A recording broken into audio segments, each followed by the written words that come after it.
Assalamualaikum warahmatullahi wabarakatuh.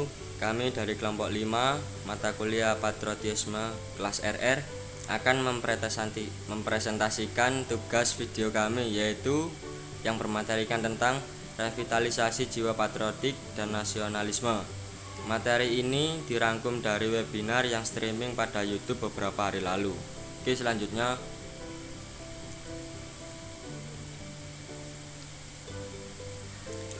Latar belakangnya yang pertama yaitu adalah intoleransi, yang kedua korupsi, tiga radikalisme dan terorisme, dan yang terakhir adalah kesenjangan sosial ekonomi. Next. Wawasan kebangsaan. Wawasan kebangsaan merupakan cara pandang bangsa Indonesia mengenai diri dan lingkungannya, mengutamakan kesatuan dan persatuan wilayah dalam penyelenggaraan kehidupan dalam bermasyarakat, berbangsa dan bernegara. Wawasan kebangsaan mengamanatkan kepada seluruh bangsa agar menempatkan persatuan, kesatuan serta kepentingan dan keselamatan bangsa, dan bernegara di atas kepentingan dan keselamatan bangsa, dan bernegara di atas kepentingan pribadi atau golongan, serta mengembangkan persatuan Indonesia sedemikian rupa sehingga asas Bhinneka Tunggal Ika dipertahankan. Next. Revitalisasi jiwa patriotik dan nasionalisme. Revitalisasi adalah suatu proses atau cara dan perbuatan untuk menghidupkan kembali suatu hal yang sebelumnya terberdaya. Revitalisasi jiwa patriotik dan nasionalisme adalah suatu proses atau cara dan perbuatan untuk menghidupkan atau menumbuhkan kembali rasa patriotik dan nasionalisme pada diri seseorang. Next.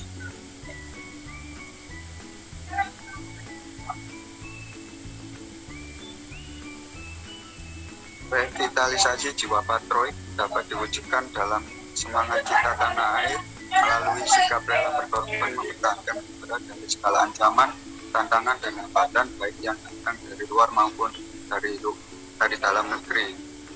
Revitalisasi nasionalisme dapat dilakukan dengan menangkal berbagai ancaman merusak rasa cinta terhadap bangsa serta dengan menumbuhkan kebanggaan sebagai bangsa yang sejajar dengan bangsa lain. Kenapa harus revitalisasi? Karena mayoritas masyarakat satu tidak punya pemahaman yang utuh tentang jiwa patriotik dan nasionalisme. Yang kedua, paham tentang patriotisme dan nasionalisme, namun bersikap tak acuh, apatis dan oportunis. Minoritas masyarakat punya spirit patriotik dan nasionalis, tetapi terkotak dalam politik, praktis dan agama. Dengan revitalisasi diharapkan: 1. Kelompok mayoritas diberdayakan supaya memiliki spirit patriotik dan berjiwa nasionalis sehingga mau dan mampu berkontribusi dalam semua kegiatan kebangsaan. 2. Kelompok minoritas antusias kolaboratif nasional, tidak lagi bersifat parsial dan terlebih lagi tidak bersaing berkompetisi membangun kekuatan golongannya atau kelompoknya.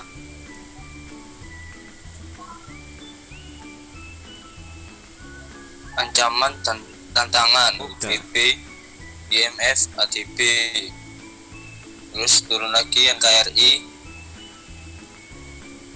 Terus NKRI dibagi menjadi 3, yaitu politik, ekonomi, dan budaya. Politik yang pertama radikalisme, politik identitas, intoleransi.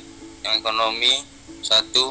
Revolusi industri, 2. Regulasi semua sektor, 3. Liberasi aset negara. Yang budaya yang 1. Korupsi, 2. Konsumtif hedonisme, 3. Gaya hidup liberal. Turun lagi menjadi 3, yaitu bangsa tak berdaulat. Yang untuk politik, yang ekonomi bangsa tereksploitasi, yang budaya bangsa rapuh. 9. Bangsa kuli dan kuli di antara bangsa-bangsa terjadi karena Pancasila UUD 1945 dan Trisakti dilupakan. Mari kita wujudkan Indonesia yang berdaulat di bidang politik dan pendidikan, bidang ekonomi, dan berkembang berkepribadian dalam kebudayaan dengan melakukan aliansi ideologis.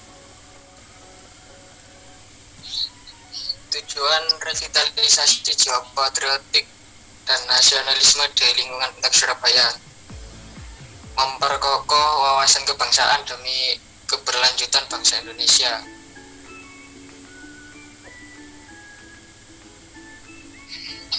Bagaimana revitalisasi jiwa patriotik dan nasionalisme di lingkungan Untak Surabaya?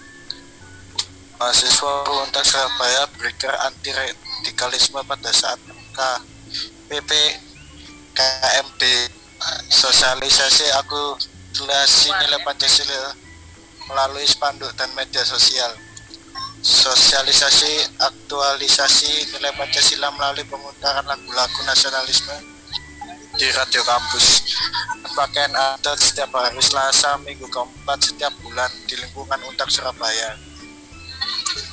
Kesimpulan, kekuatan nasional Indonesia harus diperkokoh dengan semangat patriotik dan nasionalis untuk melawan menghancurkan musuh bersama, yaitu neokapitalisme dan turunannya, antara lain provokator, intoleransi dan radikalisme. Kekuatan penyebar ideologi anti Pancasila, pengedar obat-obat terang, dan last but not least para koruptor dan komplotor agar dapat memperkokoh wawasan kebangsaan demi keberlanjutan bangsa Indonesia. Sekian presentasi dari kelompok kami. Apabila ada kesalahan kata dan penyampaian materi yang kurang tepat, mohon dimaafkan dan bimbingannya. Kami akhiri. Wassalamualaikum warahmatullahi wabarakatuh. Terima kasih.